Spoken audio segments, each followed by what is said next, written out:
Welcome to Good for Bitcoin, a weekly show recorded live every Friday, where we recap the top events of the week and talk about everything that is good for Bitcoin. If it's built on Bitcoin, then it's good for Bitcoin. Let's get started.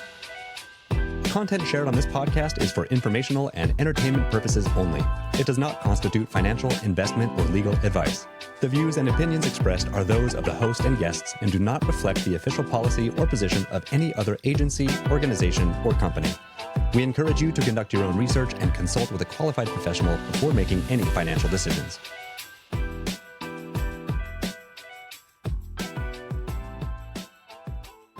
Well, hello, everybody. Welcome to Good for Bitcoin. My name is Brandon, social media manager here at Trust Machines, joined by my co-host, Kate. Happy Friday, Kate. Jam, Brandon, and everyone listening. Happy Friday. Yeah, thanks for everybody tuning in so far. I see we have 32 viewers on X right now. Let's pump those numbers up. If you want to join us on Riverside as well, I'll try to drop the link in the live stream here again. You can chat with us in Riverside, which is pretty cool. So go ahead and join. Anyway, happy Friday. Lots of stuff to go over this week. It's been a busy week. I feel like it's been a busy week, and also it's been a busy week for certain things that we can't talk about yet that are also very exciting, but we unfortunately can't talk about them yet. But regardless, it's been an exciting week nonetheless. Yeah, it's been a big week for Granite. I'm sure you probably want to talk about the LP Incentives program that we just launched. Yeah, super exciting. I'm gonna try to share what I can. So Granite has announced this new LP Incentives program. We will share the announcement here in a second. So yeah, Granite has announced a rewards program, basically to incentivize liquidity providers with rewards based on how much they have deposited. So the TLDR for this is that you are going to get extra rewards, but the borrower rates are going to be largely the same. So higher earn rates, but lower or same borrowing rates. Right now, if you were to sign on to Granite, you would expect to be receiving about 22% APY on your earning, which is quite a high amount. Pretty juicy. So we also, we sort of soft launched this. We're going to announce it, I think, a little bit more next week. So this is maybe a little bit of alpha on the show, but Granite's Zealy is now launched. So Granite is still in early access. You can't just go to Granite and immediately start using it. It is kind of a closed beta at the moment, but you can get access if you follow the link here to join Granite's Zealy. You can also go to granite.world and there's a join waitlist button, and that'll direct you to the Zealy as well. And you can complete a few tasks and get on early access. So we're getting closer and closer to actually having an open beta, but for anybody that would like to join, it's not too hard to get access if you know where to look. So yeah, just go to granite.world and you can do that there. So yeah, very exciting. I think it's very cool that I'm earning so much on Granite. Hopefully yeah, I it know. lasts. Blaze dropped that screenshot in our Telegram group, and I was like, whoop, I'm going to put a little bit more in, I think. Mm-hmm. Yeah, and currently I think the borrowing rates on Granite are around 5% or so. So you can literally take your Bitcoin, borrow stablecoins with your Bitcoin, not sell it, and then take that stablecoin and drop it into Earn, and through sort of an arbitrage actually make money for just doing that. So not financial advice, but that's what I'm doing. So yeah, it's pretty cool. Yeah, lots to get into. We got some corporate news. As always, got to mention MicroStrategy here, or Strategy. They acquired another 3,459 BTC in this past week. They now hold 531,644 BTC, which is a crazy amount of money. Crazy amount of Bitcoin. Insane. I found this from Bitwise. It was like this chart. They kind of did like a Q1 2025 Bitcoin adoption for public held companies. Here, let me share this so you can have a look. I thought this was pretty cool. So it just hit a new all-time high for public companies holding Bitcoin on their balance sheets. So according to this Bitwise report, public companies hold over 688,000 BTC. That's 3% of all Bitcoin that will ever exist. And MicroStrategy holds, I think, 78% of that, which is insane. But yeah, it went up 16% from last quarter, which is very exciting. Their whole stash of all this 688,000 is worth about 57 billion at the current Bitcoin prices, which is wild. And 79 companies are holding it on their balance sheets. So 12 more than last quarter, which is insane. I read a little bit more into their report, and they think one of the big reasons is because of the new FASB, so it's like a financial accounting services, I think, accounting rules. So it just lets companies report Bitcoin at its fair market value instead of being penalized if the price of Bitcoin drops. So much easier for them to hold it as a treasury asset. Yeah, that was a big deal. That's been something that companies have been pushing for years. And yeah, it's this issue where you could have held Bitcoin on your balance sheet, but if Bitcoin's price appreciates, you can't, on like your balance sheet, you can't say that, oh, my Bitcoin is worth more now. But if Bitcoin's price dipped or depreciated, you would have to say that, oh, my Bitcoin is worth less now. So it just didn't make a lot of sense. So with that rule coming into place, now you can adjust your balance sheet as Bitcoin goes up and down. For long-term, holders like Michael Saylor, maybe that didn't matter as much. That's why they've been just accumulating so much. But yeah, pretty big for a lot of other companies. Yeah. I really like this chart because it is denominating in Bitcoin. It's not denominating like in dollar value. So it's literally showing that like companies are actually accumulating more Bitcoin. It's not just because of like the US dollar price that this chart is fluctuating. So yeah, it's really great. Cool stuff. Yeah, I saw this one tweet about just how much MicroStrategy has been accumulating. And they've essentially, if you average it all out between, I think it's the time period is between now and October 1st. Strategy has been accumulating Bitcoin at an average rate of 1,274 BTC per day, which is more than gets mined per day.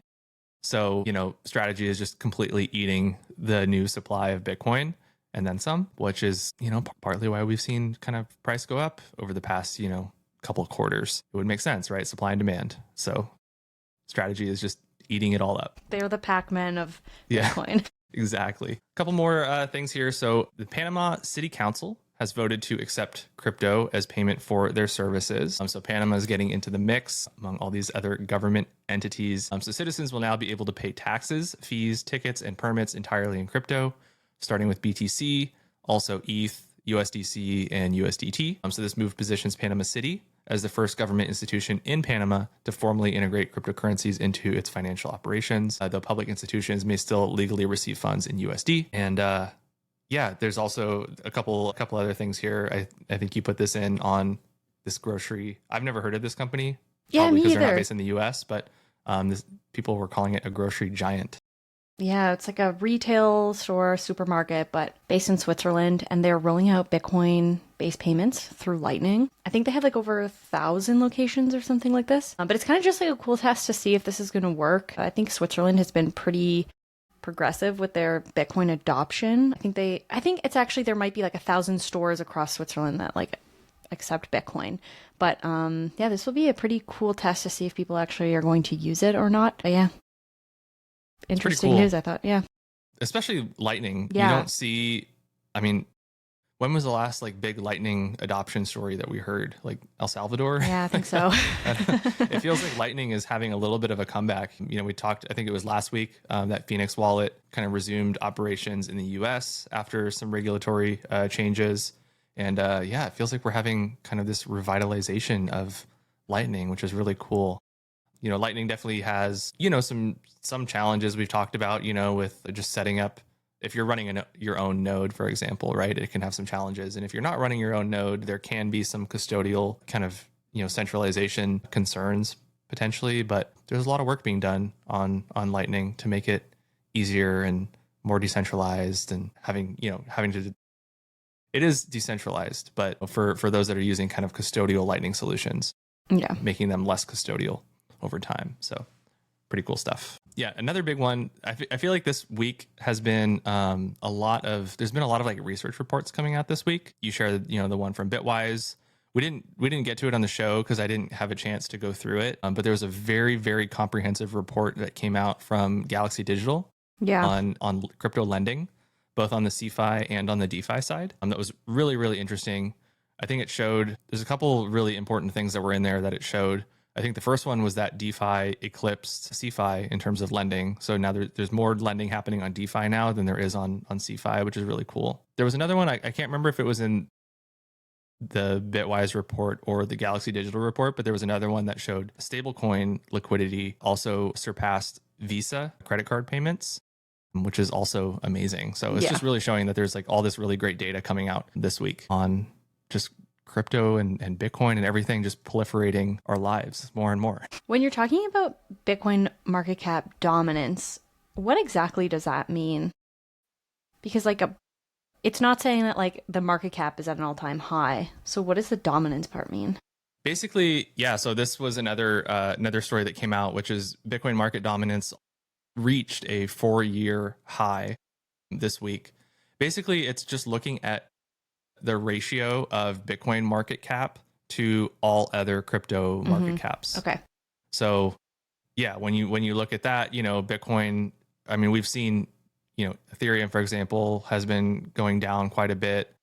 And Bitcoin has been rising, right? So we can see it here. Bitcoin now is at, this was a few days ago, maybe it changed a little bit, but it was at around 64%, which is a 4-year high. There was another chart that I wanted to show, which is really interesting from TradingView. So many charts, so much data today. I would imagine a lot of this comes from so many developments on Bitcoin with regards to DeFi, because there's so many more things that you can do now. That's just one theory.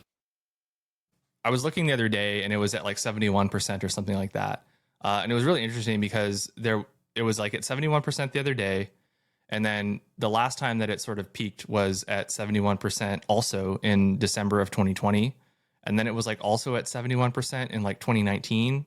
And then also at 71% in 2017. So Bitcoin has had kind of these like cycles of dominance, which is kind of interesting.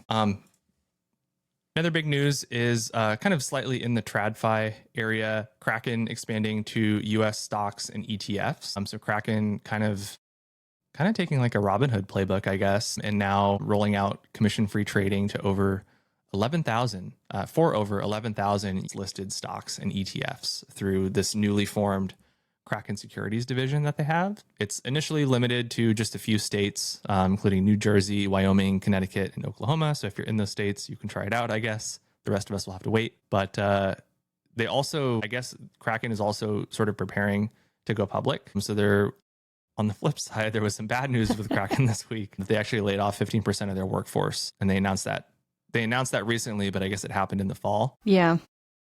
And yeah, several crypto firms are, just kind of preparing to go public. So this is kind of part of that. They're trying to kind of clean house a little bit before they go public later this year, maybe. So we'll take the good with the bad, I guess. Yeah, that'll be really interesting to see how, when you blend like traditional finance with crypto, like I know even when PayPal kind of introduced some of their crypto services, like did that actually boost adoption? So it'll be interesting to see whether more people will come to crypto through traditional stocks. I don't know, but it's kind of nice to just have all of your finance in one. From a consumer perspective, like it seems like a good move. Yeah, I mean, we've certainly seen, these TradFi institutions like Fidelity would be, one of the bigger ones, right? Adopting crypto services into their kind of traditional platforms. But yeah, really cool to kind of see it the other way around. Mm-hmm. And seeing crypto kind of swallowing up a little bit of TradFi stuff. And I agree. It is certainly nice to have like just one platform to kind of do it all. So it's pretty cool. Have to check it out once it comes into California. Yeah, that could be a while.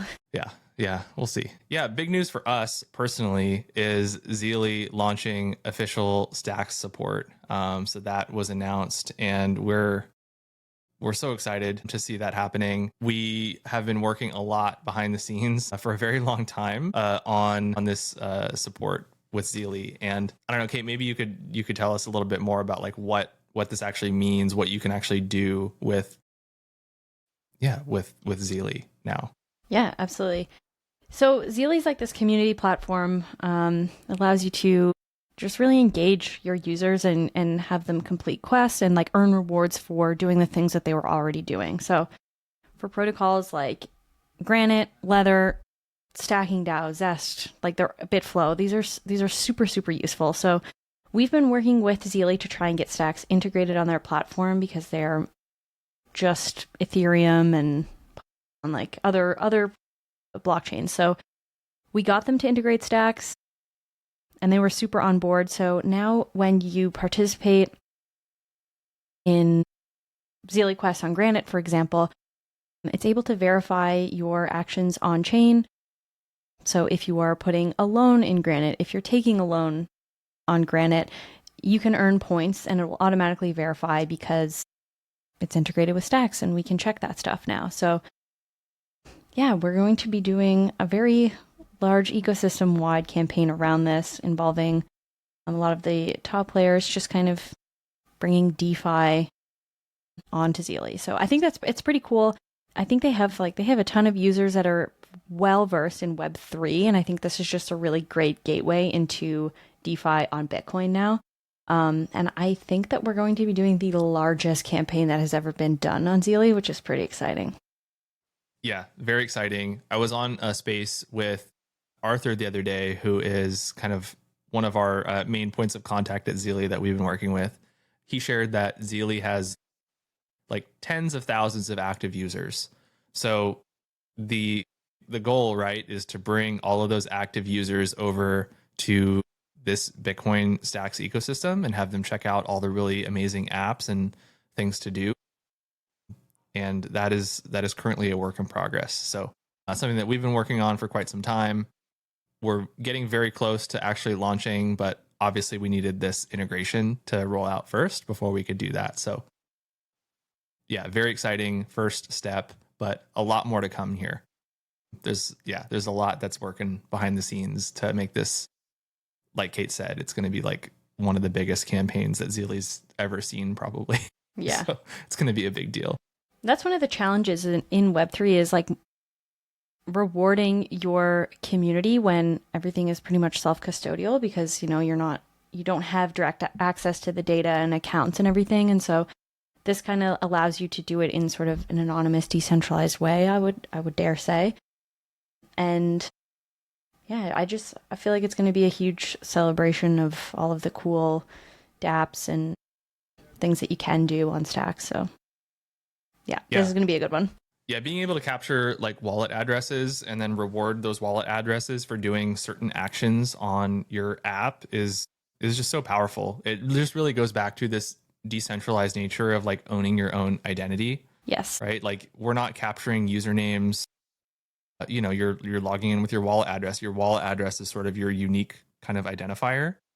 But we're able to, we're launching like a Granite Zealy account. We have one for Leather already. And, to be able to reward users to, who complete quests and do different things, the sky's the limit, right? We can give people NFTs, we can give people STX or SBTC or whatever tokens for completing things. Like there's a lot of stuff that we can do to reward the community. So really looking forward to seeing now that this integration is live, not just us, but like what other folks do as well. So totally. Yeah, more to come there. Totally. It just makes it easier for us to be able to do more for our community too, because yeah, like we said, a lot of this stuff is manual at the moment. So this just kind of unlocks automation for us to be able to just do more amazing things for people who like show up for us every day. So great partnership coming soon. Well, yeah. I guess it's here, but like we're going to be doing some cool things soon with it. Yeah, much more to come. Yeah, and on Monday there was a Stacks town hall. I feel like there was a lot of good alpha shared on that. Did you have a chance to watch the whole thing, or maybe just bits and pieces of it, or it was like several hours long? So. Yeah, it was definitely bits and pieces. I tried to tune in for obviously the one that you were hosting with a lot of the builders. That was a stacked panel, and then the one with Rena and Andre was also really good. And then we got rugged at the end by Manib when he was dropping some alpha on the future of Stacks. But yeah, what was some of your takeaways from it? Yeah, I was moderating this sort of DeFi creator panel. There was like 8 of us, including me, on the panel, and we only had 20 minutes to get through everybody. So I basically had like 2 minutes with each person, but it was, I don't want to forget anybody, so I don't want to list out all the people that were on it. But yeah, it was pretty packed. And we got to hear from Mark from Leather and Ken from Xverse. So we had full Stacks wallet, participation, and others. So it was really good. Yeah, I also really liked Arena's panel with Andre, and yeah, I need to go back and listen again to Manib's. It was also live streamed to YouTube, and the YouTube stream did not get rugged. So it was just a Twitter thing or an X thing. Yeah. So I need to go back and watch Manib's full thing, but a lot of alpha dropped on it. Stacks is at this kind of big inflection point almost with, Nakamoto has launched, SBTC has launched, we're getting very close to withdrawals being open and the cap being, complete, like it's going to be raised one more time, but the cap is soon going to be just like lifted entirely. So SBTC will just be completely unlocked pretty soon. And then what, right? What is the next big thing? So there's a lot of conversations happening right now on, what to focus on next. What should Stacks focus on next? And Manib shared some of that. Rena shared some of that. So there's a lot kind of that's currently in the works in the background right now. That is, it's really cool. Also, there's like so many Stacks working groups, and it's very collaborative and very open, which is really great. So if you know where to look, sort of, you can find a lot of alpha on what might be happening or not happening. Right? It's kind of open up for discussion right now. So lots of good stuff coming soon. I think Stacks might have shared quite a few clips from the town hall too. If you want to check those out, just go to their X page, and I think they shared some of the top highlights. And I think Mark might have shared Leather Mobile end of May. That's right. Did I dream that? How could I forget? The last question of the panel was, I was just like, Mark, I would not be doing my job if I did not ask you in front of all these people when mobile. Yeah. And yeah, he said next month. So that's in May. Should be hopefully in time for Bitcoin Vegas, which we will be there. I think we're planning to do a live Good for Bitcoin during Bitcoin Vegas, which is also going to be really fun. I think we have to. So yeah, it's going to be a very, very exciting May. I guess we'll leave it at that. But yeah, kind of, there's a few other things, I guess, that are sort of work in progress that we can't share yet. So I think that kind of ends it for news for the week that we can talk about. But yeah, I'll just say again, there's a lot of stuff to look forward to, and a lot of stuff happening behind the scenes that's going to be really exciting. So stay tuned. We'll talk about it when we can. But awesome, guys. Thanks for being here and listening to us. Yeah. Thanks everybody for tuning in, and we will see you next week. Have a good weekend. Bye.